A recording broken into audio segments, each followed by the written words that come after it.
રાજકોટમાં આહિર સમાજ દ્વારા આહિર સમાજ અનમોલ રત્નો કાર્યક્રમનું ભવ્ય આયોજન કરવામાં આવ્યું। આ પ્રથમ સ્નેહમિલન સમારોહમાં કલાકારો, સંગીતકારો અને લેખકો એકસાથે ઉપસ્થિત રહ્યા હતા। રાજકોટમાં આહિર સમાજ દ્વારા આહિર સમાજ અનમોલ રત્નો કાર્યક્રમનું ભવ્ય આયોજન કરવામાં આવ્યું। આ પ્રથમ સ્નેહમિલન સમારોહમાં કલાકારો, સંગીતકારો અને લેખકો એકસાથે ઉપસ્થિત રહ્યા હતા। કાર્યક્રમના મુખ્ય દાતા અને આહિર સમાજનું ગૌરવ સમાન રાજેશભાઈ ડાંગર, ખંડેરી રાજકોટ હતા। ખંડેરી ગામના સરપંચ, લોકગાયક વિજુબેન આહિર અને ગામના અગ્રણીઓએ આ કાર્યક્રમ માટે સહયોગ આપ્યો હતો। આ સ્નેહમિલનમાં તાલુકા, જિલ્લા અને ગામડાઓમાંથી મોટી સંખ્યામાં કલાકારો, સંગીતકારો અને લેખકો હાજર રહ્યા હતા। રાત્રે ભવ્ય લોક ડાયરાનું આયોજન કરવામાં આવ્યું હતું, જેમાં નાનાથી માંડીને મોટા તમામ કલાકારોનું સન્માન શાલ, ફૂલો અને ફોટા આપીને કરવામાં આવ્યું હતું। આ પ્રસંગે આહિર સમાજના અગ્રણીઓ, ભાઈઓ, બહેનો, સંતો અને મહંતો મોટી સંખ્યામાં ઉપસ્થિત રહ્યા હતા। ભજન અને ભોજનની સાથે સાથે કલાકારોએ પણ પોતાની કલાનો પરિચય આપીને જમાવટ કરી હતી। લોકગાયક વિજુબેન આહિર, ભૂમિબેન આહિર, બીનાબેન આહિર, પુષ્પાબેન આહિર સહિત અનેક કલાકારોએ આ કાર્યક્રમમાં હાજરી આપી હતી। તમામ મહેમાનોનું ઢોલ નગારા સાથે ઉષ્માભર્યું સ્વાગત કરવામાં આવ્યું હતું। જય શ્રી કૃષ્ણ, જય દ્વારકાધીશ મિત્રો। હું છું આપની લોકગાયિકા ભૂમિકા આહિર અને આપ સૌને જણાવતા ખૂબ અનેરો આનંદ થઈ રહ્યો છે કે આજનો આ અવસર્યો અને એમાંય આ બધા કલાકારો ભેગા મળીને જે અવસર ઉજવી રહ્યા છે સ્નેહ મિલનનો કે કલાકારનો મેળાવડો, જ્યાં મને આમંત્રણ આપવામાં આવ્યું છે, તો અહીંયા હું આવીને ખૂબ પોતાની જાતને ભાગ્યશાળી અનુભવું છું। અને હું આવું છું અત્યારે ભાવનગર જિલ્લાના તાલુકો મહુવામાંથી, જેમાંથી મારું સિલેક્શન મહારાષ્ટ્રના મેન કલાકારમાં સિલેક્શન કરવામાં આવી રહ્યું હતું કે જ્યાં કલાકારો સાથે મને મહારાષ્ટ્રના સ્ટેજ ઉપર ગાવા મળ્યું હતું। અને આજે અહીંયા આવીને મને પણ ખૂબ આનંદ થઈ રહ્યો છે, એટલે દ્વારકાધીશની કૃપા માનું છું। જય માતાજી, જય દ્વારકાધીશ।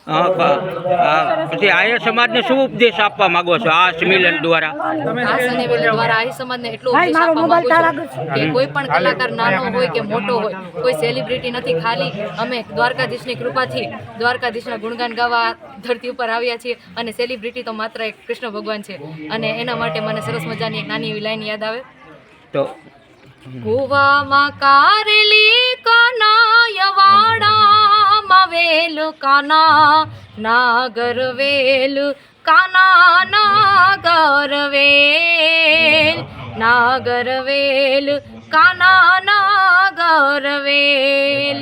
એક કારેલું લીધું એને ઝીણું ઝીણું મોડ, કાના નાગર વેલ, કાના નાગર વેલ, નાગર વેલ, કાના નાગર વેલ। આગળનું શું સપનું છે ભૂમિબેન તમારું? મારું આગળનું સપનું એવું કોઈ નથી કે હું ફટાફટ મોટો કલાકાર બની જાઉં, પણ મારા સમાજ થકી જેટલી આગળ વધી એટલી મારા સમાજ થકી છું, અને આગળ પણ જેટલી આગળ વધીશ એટલી મારા સમાજ થકી જ વધીશ। એટલે દ્વારકાધીશની કૃપા અને મારા સમાજનો સહારો, બસ એટલું જ।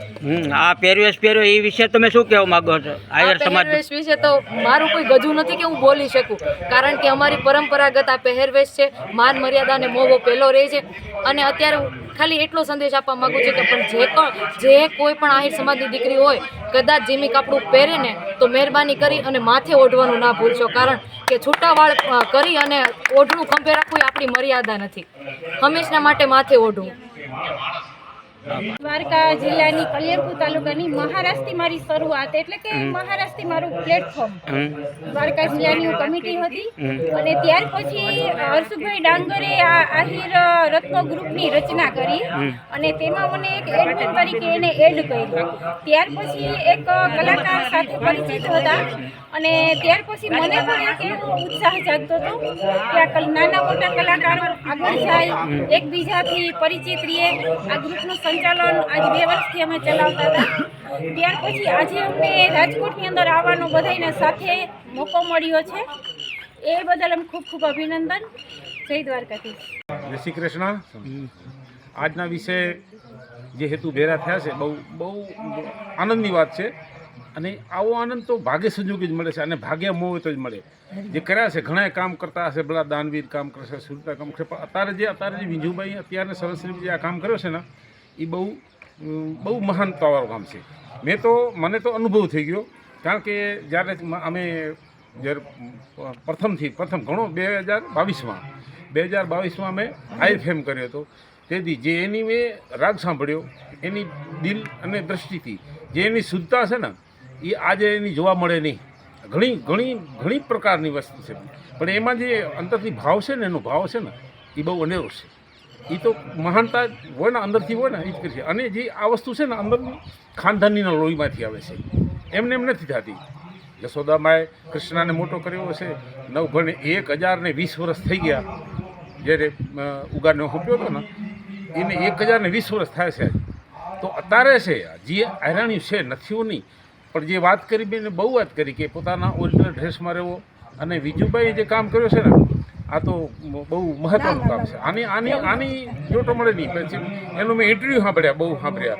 ભાઈ વડોદરાભાઈથી સાંભળ્યો, વિજયભાઈ જોટાને સાંભળ્યો. તો હું એ આખી રાત એનામાં બેસીને મારી આખી રાત નીકળી જાય સાંભળતા. એટલો મને એક આનંદ થાય, અંદરથી ફીલ થાય કે વાહ હજી દીકરીઓ છે એમ, હજી અમારે દીકરીઓ છે કે વાંધો નથી, કે જ્યાં સુધી ચંદ્ર સૂરજ રહેશે ત્યાં સુધી આ દીકરીઓનો તપ તપતો રહેશે. એવું અમારા દિલથી બહુ આનંદ થાય છે એમ.